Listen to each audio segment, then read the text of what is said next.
आज के वीडियो में हम धर्मशाला स्मार्ट सिटी लिमिटेड और स्टेट ब्यूरोक्रेसी का ऐसे कारनामे की बात करेंगे जो हिमाचल की डेवलपमेंट हिस्ट्री में शायद पहली बार हुआ होगा। आज का वीडियो माननीय मुख्यमंत्री हिमाचल प्रदेश, हमारी स्टेट की ब्यूरोक्रेसी और साथ में नागरिकों को देखना बहुत जरूरी है।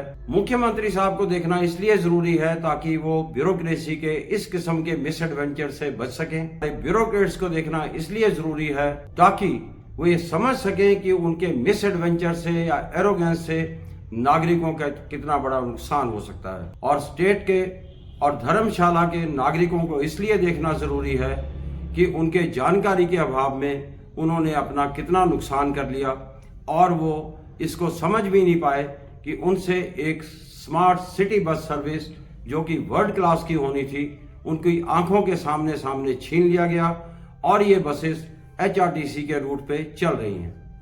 आज हम डिस्कस करेंगे धर्मशाला की एक बहुत बड़ी समस्या के बारे में, जो कि यातायात की समस्या है या आवागमन की समस्या है। आज धर्मशाला में सभी क्षेत्रों को जोड़ने के लिए कोई भी ऐसा सार्वजनिक परिवहन की व्यवस्था नहीं है और लोगों को अपनी छोटी छोटी जरूरतों के लिए अपने या तो कारों को या अपने 2 व्हीलर्स के ऊपर सफर करना पड़ता है, जो कि कम्बरसम भी है और जो कि कॉस्टली भी है। क्योंकि हर नागरिक पर्सनलाइज्ड व्हीकल को यूज कर रहा है तो रोड्स के ऊपर कंजेशन है और ज्यादा गाड़ियां होने के कारण पूरे शहर में पार्किंग की बहुत बड़ी समस्या है।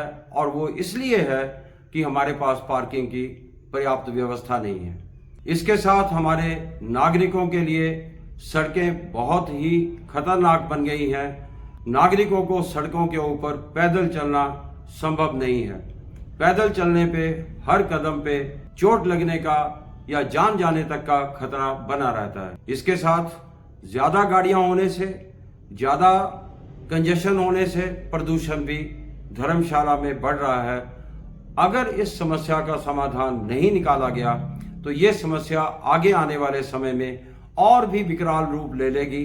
धर्मशाला में स्मार्ट सिटी परियोजना इन सभी समस्याओं का समाधान देती है और इस समस्या को धर्मशाला के लोगों ने स्मार्ट सिटी प्रपोजल बनाते समय उठाया था। धर्मशाला की समस्त ट्रैफिक और ट्रांसपोर्ट की समस्याओं को देखते हुए 3 प्रोजेक्ट देखे गए। सबसे पहले world class smart city bus service, दूसरा स्मार्ट स्ट्रीट, तीसरा पार्किंग की व्यवस्था। आज हम world class smart city bus service की बात करेंगे और दूसरे जो कंपोनेंट हैं उनको हम आने वाले वीडियोस में देखेंगे। जब हम world class smart public transport system की बात करते हैं तो ये एक सिस्टम था। ये सिंपल बसेस नहीं थी, ये सिस्टम था जिसमें धर्मशाला स्मार्ट सिटी लिमिटेड ने या तो अपने आप चलाना था या इसको किसी को आउटसोर्स करना था, जिसमें 35 बसों ने पूरे शहर का 15 मिनट और 45 मिनट के बीच में नागरिकों को यातायात की सुविधा देनी थी।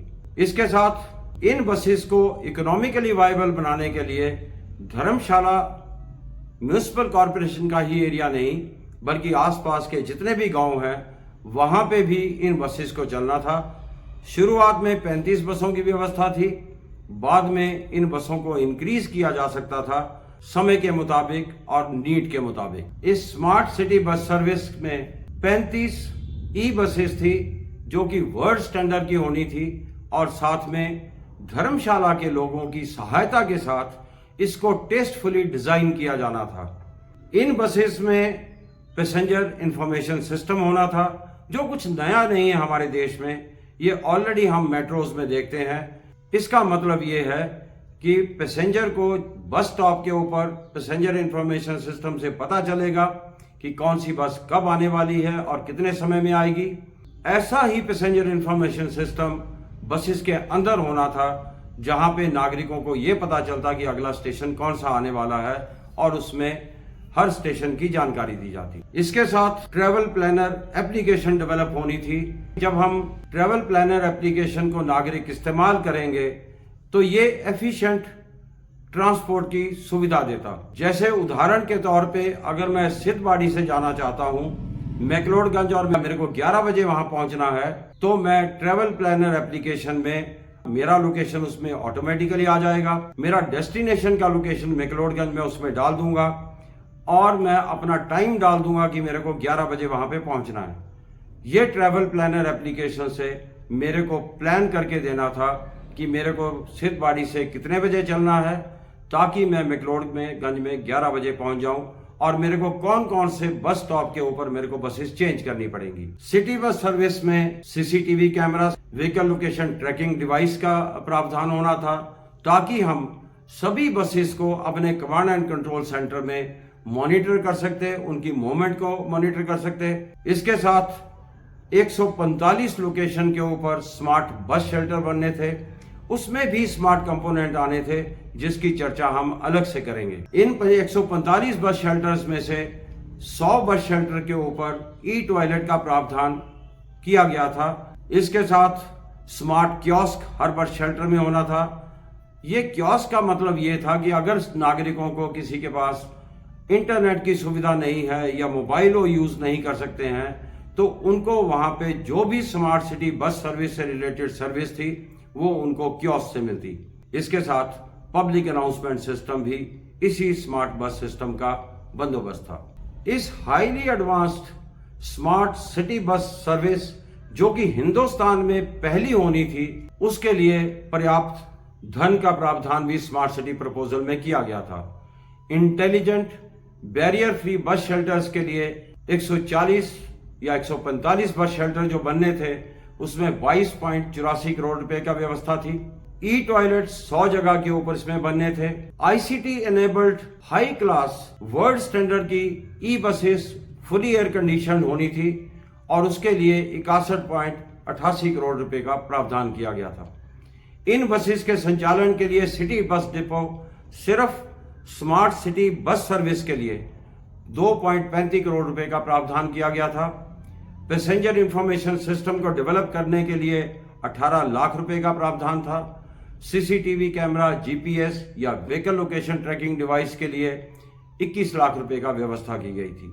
इस तरह से जो स्मार्ट सिटी बस सर्विस थी वो सिर्फ बस नहीं थी, वो एक सिस्टम था, जो कि वैसा ही सिस्टम था जो हम एडवांस कंट्रीज में, विदेशों में देखते हैं। और धर्मशाला पहला शहर होना था जिसमें ये इस किस्म की व्यवस्था smart world class city bus service provide की जाती।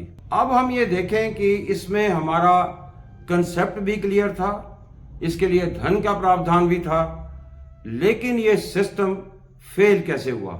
धर्मशाला में स्मार्ट सिटी बस सर्विस की प्रपोजल या प्रोजेक्ट के फेल होने की कहानी बहुत इंटरेस्टिंग है, जहां पे हम बिल्कुल साफ देख सकते हैं कि जैसे जैसे ब्यूरोक्रेट्स का लेवल बढ़ता है, वैसे ही एरोगेंस बढ़ती है, अच्छी चीजों को नकारने की प्रवृत्ति बढ़ती है। 29 जून 2018 तक Dharamshala smart city limited city bus service की ओर बढ़ रही थी, और 29 जून 2018 की मीटिंग में ऐसा बताया गया कि डीपीआर तैयार है और उसको वेट करने के लिए एचआरटीसी को भेज दिया गया है। अब एचआरटीसी को भेजना भी गलत था, क्योंकि एचआरटीसी के पास city bus service, smart city bus service चलाने का कोई एक्सपीरियंस नहीं था। 11वीं बीओडी की मीटिंग में जो 12 सितंबर 2019 को हुई, अब हमारा बीओडी चेंज हो चुका था। बोर्ड ऑफ डायरेक्टर्स की मीटिंग शिमला में होती थी, उसमें चीफ सेक्रेटरी की अध्यक्षता में, और जहां पे बहुत सारे एडिशनल चीफ सेक्रेटरीज थे और धर्मशाला से सिर्फ कमिश्नर थे, वहां पे ऐसा फैसला किया गया कि धर्मशाला में 35 बसों की कोई जरूरत नहीं है। इसका कोई रीजन नहीं दिया गया, और ऐसा कहा गया कि इसकी जगह पे 15 बसेस खरीद ली जाए, जो एचआरटीसी खरीदेगी, लेकिन भारत सरकार से इसकी परमिशन ले ली जाए।